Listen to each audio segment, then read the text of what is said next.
semangat? Ya harus semangat lah, jangan loyo-loyo. Hari ini kita akan melanjutkan pelajaran kita tentang bangsa Israel memasuki tanah terjanji.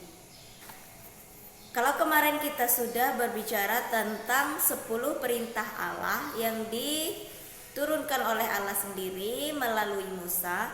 Nah, hari ini kita akan belajar bagaimana bangsa Israel memasuki tanah terjanji. Tanah terjanji itu adalah tanah Kanaan. Nah, masuk ke dalam tanah Kanaan ini, apakah bangsa Israel itu masih dipimpin oleh Musa? Tulis jawabannya di buku tugasmu. Ya.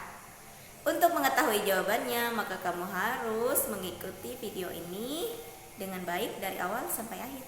Oke? Sebelum belajar, mari kita siapkan hati kita untuk berdoa. Dalam nama Bapa dan Putra dan Roh Kudus. Amin. Allah Bapa yang Maha Baik, hari ini kami mau belajar bagaimana Engkau mengantar bangsa Israel memasuki tanah terjanji.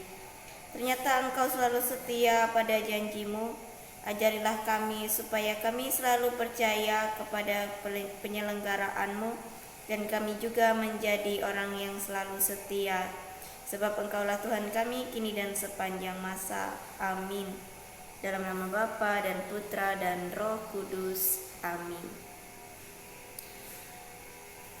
Oke.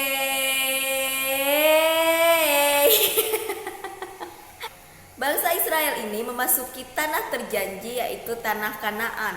Nah, tanah Kanaan ini rupanya sangat jauh dari negeri bangsa Israel yang pada asalnya. Mereka kan dibuang ke Mesir. Nah, ketika mereka keluar dari tanah Mesir, mereka dipimpin oleh Musa melewati padang gurun. Yang membawa bangsa Israel, yang memimpin bangsa Israel keluar dari tanah Mesir sampai melewati padang gurun adalah Musa. Nah, sebelum masuk ke tanah terjanji, tanah Kanaan ini tanah yang sangat subur, tanah yang sangat sejahtera dan makmur yang akan diberikan Tuhan Allah kepada bangsa Israel. Nah, Musa meninggal dunia. Jadi Musa hanya mengantar bangsa Israel melewati padang gurun dan sudah kelihatan bagaimana tanah Kanaan ini, tetapi Musa belum sempat masuk ke tanah Kanaan, ia sudah meninggal dunia. Nah, ketika Musa telah meninggal dunia, maka bangsa Israel sebelum masuk tanah terjanji itu dipimpin oleh seorang yang bernama Yosua. Yosua ini adalah salah satu juga dari pengikut Musa. Nah, Allah mempercayakan Yosua sebagai pemimpin untuk memimpin bangsa Israel masuk ke dalam tanah terjanji, tanah Kanaan itu. Maka sebelum mereka masuk, Tuhan Allah sudah berfirman. Nah, sebelum Yosua ini memimpin bangsa Israel masuk ke dalam tanah Kanaan, Tuhan Allah sudah berfirman kepada Yosua supaya ia selalu menguatkan dan meneguhkan hatinya. Karena apa? Karena seperti yang kita tahu, bangsa Israel adalah suku bangsa orang-orang yang keras kepala, bangsa yang sangat susah diatur. Maka untuk bisa mengatur bangsa Israel, untuk bisa memimpin bangsa Israel, ada orang-orang yang kuat dan juga teguh hatinya, dan tentu saja orang yang sangat-sangat percaya kepada Allah, sehingga ia diberikan kekuatan dan kemampuan untuk memimpin bangsa yang besar ini dan juga bangsa yang keras kepala ini untuk masuk ke tanah terjanji. Tanah terjanji tadi apa? Tanah terjanji tadi tanah apa? Silakan tulis di buku tugasmu. Ya, sudah beberapa kali disebutkan. Nah, selain juga harus menguatkan dan meneguhkan hatinya, Yosua ini memimpin bangsa yang besar ini juga mereka tidak serta-merta masuk ke dalam tanah Kanaan ini. Mereka harus berjuang dengan keras supaya bisa mendapatkan tanah itu. Untuk bisa masuk ke dalam tanah Kanaan, tanah terjanji tadi, bangsa Israel juga membutuhkan perjuangan. Allah tidak serta-merta memberikan tanah itu kepada mereka tanpa mereka memperjuangkannya. Nah, mereka harus melalui berbagai rintangan, mulai dari keluar dari tanah Mesir. Mereka bertahun-tahun berada di padang gurun. Mereka melewati padang gurun yang entah berapa puluh kilometer, berapa lama mereka harus menyeberangi padang gurun itu, dan berbagai hal yang mereka hadapi seperti penderitaan, kelaparan dan sebagainya. Tetapi Tuhan tetap memelihara mereka sampailah mereka sudah, tanah terjanji itu sudah kelihatan di pandangan mata mereka. Semacam mereka, coba kita bayangkan bahwa kita ada di puncak gunung dan kita sudah melihat seluruh kota. Nah, begitu juga bangsa Israel pada saat itu, mereka sudah melihat dari kejauhan bagaimana tanah terjanji, tanah Kanaan yang sudah dijanjikan Tuhan untuk diberikan kepada mereka. Tetapi untuk sampai ke sana, untuk tinggal di sana, mereka juga membutuhkan perjuangan. Mereka harus melewati sungai yang besar dulu. Mereka harus menghadapi orang-orang yang di sana, yang sudah tinggal lebih dulu di sana. Maka barulah mereka bisa memiliki tanah itu.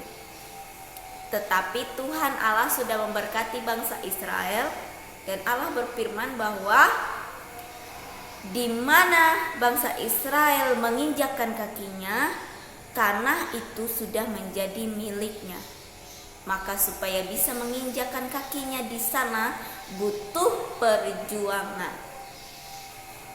Begitu juga dengan hidup kita. Kita juga untuk mencapai sesuatu itu membutuhkan perjuangan. Tuhan Allah sudah menyediakan bagi kita, tetapi kita harus berusaha untuk bisa mendapatkannya. Untuk bisa mendapatkan sesuatu yang Tuhan Allah janjikan kepada kita, yang kita butuhkan, maka kita juga dalam perjuangan itu harus tetap setia kepada Allah, harus tetap memiliki iman, pengharapan, dan kasih. Tentu saja ditopang dengan perbuatan kita yang baik dan benar di hadapan Allah. Nah, itulah supaya kita bisa mendapatkan sesuatu, supaya kita bisa mencapai apa yang kita inginkan. Apa tujuan dari hidup kita, itu membutuhkan perjuangan. Dalam perjuangan itu kita harus memiliki hati yang kuat dan teguh seperti yang difirmankan oleh Allah kepada Yosua. Mari sekarang kita buka kitab suci kita. Buka kitab sucinya Perjanjian Lama, kitab Yosua. Sudah? Kitab Yosua bab 1 ayat 1 sampai 18. Ibu ulangi, kitab Yosua bab 1 ayat 1 sampai 18. Nah, sekarang tugas selanjutnya, coba kamu baca dan kamu cari di situ. Ada berapa kata Tuhan mengatakan kuatkan dan teguhkanlah hatimu. Ada berapa kali yang muncul kata kuatkanlah dan teguhkanlah hatimu? Coba kamu cari di situ. Oke? Sudah paham dengan tugasnya? Saya harap paham ya. Nah, kalau sudah, mari kita tutup bukunya. Kita siapkan hati kita untuk berdoa penutup.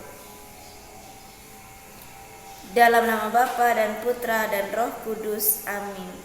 Tuhan Yesus yang baik, terima kasih atas firman-Mu pada hari ini. Kami telah belajar dari bangsa Israel yang ingin memasuki tanah terjanji. Kiranya kami juga Engkau kuatkan dan Engkau teguhkan dalam memperjuangkan proses hidup kami, sehingga kami dapat mencapai apa tujuan hidup kami, dan kami dapat mencapai apa yang kami inginkan, tentu saja sesuai dan seturut dengan kehendak-Mu. Sebab Engkaulah Tuhan kami, kini dan sepanjang masa. Amin.